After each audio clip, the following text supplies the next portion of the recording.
Hi everyone, welcome to today's research-informed defensive lesson here at Active Self-Protection. I'm your host, use of force expert, John Correa. And I'm your co-host, CEO of Active Self-Protection, Stephanie Widener. Lucky Gunner is my recommended trusted provider of freedom seeds for range or defensive use. In stock, good prices, and rocket-fast shipping are why I go back again and again. Because of new guidelines, I can't link their site or say it, but you're smart and you can find it with a simple Google search. Stick it to the man by paying them a visit today. This video is from Orange, California, sent to me by the owner of the car, actually his wife, and said he's a big fan of Active Self-Protection.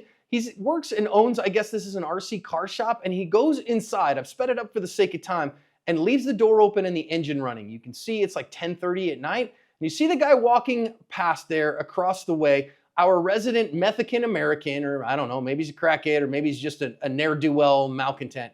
And he's gonna walk back around and go, is that a free car that anybody can have? I'm gonna look inside the store here and go, well, yeah, that must be a free car for anyone to have that wants a ride. And so he's gonna jump in that car and go to take it for a ride. And of course, our owner sees that and takes umbrage. He is gonna open the door, and he's got the steering wheel of an RC car, like I think the control unit of it, and he whacks the guy with it a couple of times, and that guy runs off. The police apparently did look for him, but he had scampered off and crawled down a hole, and they weren't able to find him.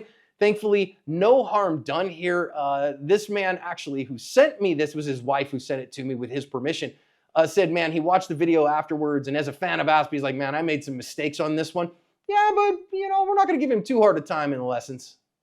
We finally got a restock in the web shop for the Asp t-shirts. It has the Asp logo on it that says good, sane, sober, moral, and prudent repeated on it. These are super cool in lots of different colors. Head to the web store and pick one up, would you? Helps us kind of run the business here and bring you these lessons every day.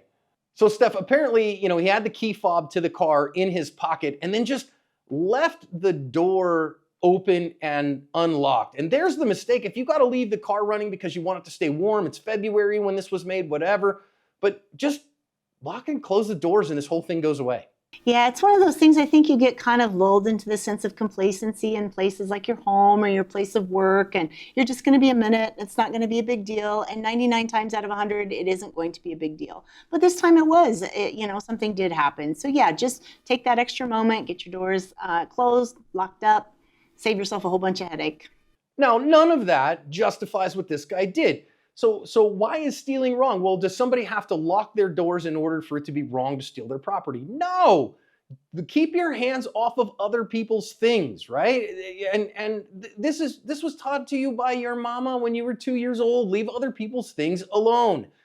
And so this is all the moral wrong here is on our car thief. Now, I will say we got to make sure that we recognize here, if there was a family member in that car, it's a kidnapping, right? If he was sitting in that car and the guy jerked him out of the car, it's a carjacking.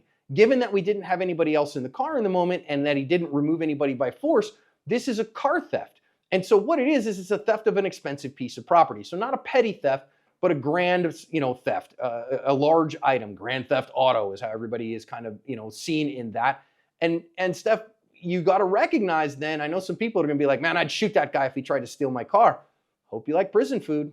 Yeah, I totally get their outrage, like exactly like what you just said. It's completely wrong. This guy's completely in the wrong. We're all outraged. But what we want to do is talk about protecting the innocent person here. And by shooting this guy, he opens himself up to an incredible amount of liability. It's going to be so incredibly expensive. The entire process, both financially, emotionally, it's absolutely not worth it. Make sure that your car is insured because your insurance deductible won't even pay for the retainer for your lawyer.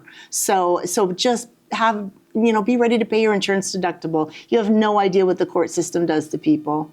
Yeah, and I also want to say here, I know some people are going to be like, John, they used to hang horse thieves.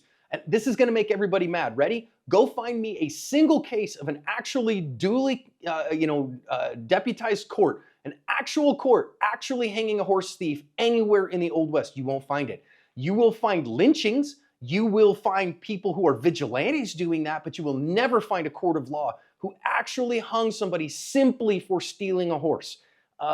That's just part of the mythology of the Old West, not the realities of things. So be a good sane, sober, moral, prudent person. And I think our guy here was a good, sane, sober, moral, prudent person. So don't use deadly force purely for the protection of property. And I know some people are going to go, Texas here with Texas Penal Code 943. Goodness sakes, please just be cautious here, okay? It's going to cost you a heck of a lot of money. Now, that said, you have the right to stop somebody from stealing your car, and there are more choices other than shoot him or do nothing, right? And this, I think, really shows that our defender here, our car owner, was like, no, I'm gonna get my car back. So there are intermediate options, which is when we talk about use of force and we talk about using proportionate force and not using more force than is necessary. I think it did a really good job here of using the right amount of force. And you absolutely have the right to use ordinary force to stop someone from stealing your property. Yeah, so what we're going to talk about here are just not anywhere where he did anything wrong, but potentially put himself at greater risk. So again, this is just us talking about better ways that he could have protected himself. It's not at all wrong for him to try to stop this guy and using ordinary force, even using that tool in his hand, the RC steering wheel, car steering wheel. That to me is just ordinary force. That's completely fine, completely justified. I think what we're going to see though is it kind of put him at additional risk, and thankfully he was okay there in this case. Yeah, so we're going to have to really talk about that once he gets the car door open. What I want to start with this one is simply the recognition that you do have the right to stop somebody from stealing your property and to use appropriate, necessary, ordinary force to do so. That's okay. But do you have the ability to do that, right? If all you ever have is a gun, that old adage that says if the only, tool you have is a hammer, you tend to treat every problem like it's a nail. That's a problem. Now, our guy jerks the door open. Good reminder here for private citizens why, when you're inside your car, you lock the doors, because he would not have been able to get to this guy if he had done that. And I'm glad he didn't do that, because he's a ne'er-do-well, right? Mexican Americans are not exactly known for their good decision making. And again, I don't know if the guy is actually on meth or not, but he's making decisions like somebody who is. And listen, now you got the door open. How in the heck are you going to get that guy out of your car? I will say, though, thankfully, that this car was equipped with a Gen Z anti-theft device known as a manual transmission, so it's not like the car was going anywhere here. Yeah, so again, this worked out great. He hits the guy. That is enough to get this guy to scamper off. It works out well, but just this screenshot, kind of made my blood run cold for just a moment when I saw it, because with hindsight, we know it all worked out, but in the moment, you don't know if this bad guy has a gun, has a knife, is just willing to fight to get for this car. I just feel like our defender put himself at great risk here, but it did work out this time, and I'm glad it did in his case. Yeah, it's something that I learned from Chuck Haggard, who said, fortuitous outcomes reinforce poor decisions at times, and we want to be very cautious of that. And he recognized, right? Our defender here recognized, man, I could have been killed if that guy had a knife or a gun. Yeah, that's something to really think about. A good reason to have your own gun. Now, not to pull it here, but to have it here just in case you need it. And instead, he whacks him a couple of times with this RC kind of steering wheel. I think it's like a power unit, it's the remote controller for his RC cars. And I think it would take a really zealous, overzealous DA to look at that and say, no, you can't do that. Is it likely I whomp him upside the head? I mean, if I'm able to really, wind up and whack him one, all right. But given the confined space, given everything else that's going on, I think, man, this crackhead earned everything he got. And so I don't have a problem with it. Steph, you? No, none at all. I think it made his ordinary force more effective than just his bare hands, but I think this video shows it as completely reasonable and not likely to hurt that guy. I'm frankly surprised. If it hadn't been a manual transmission, I think the guy would have driven off anyway. I don't think the hit was very effective. I think the manual transmission was more effective than the hit, but who knows? Yeah, I totally agree with you. I think it was the manual transmission that did that, which, I mean, hey, I drove a manual for a number of years. I don't right now. I miss my Mustang. But, I think having a manual transmission, it really is a Gen Z and, anti-theft device, because very few young people, the kids these days, don't know how to drive it.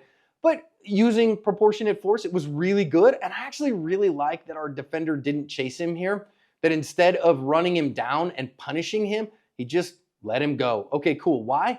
Because your mission as a private citizen is to break contact from threats. It's to get away from them And I think he did that here. And yeah, if you use force on somebody, you better call the cops. I know plenty of people are like, man, I ain't calling the cops because I could get in trouble because I punched that guy or I hit him with this, controller.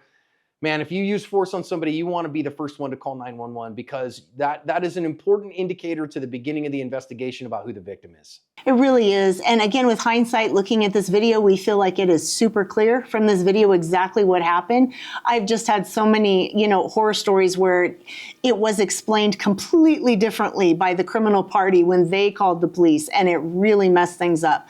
So really just take your time to do the right thing. Call the police if you use any use of force, and take that time to cover your ass.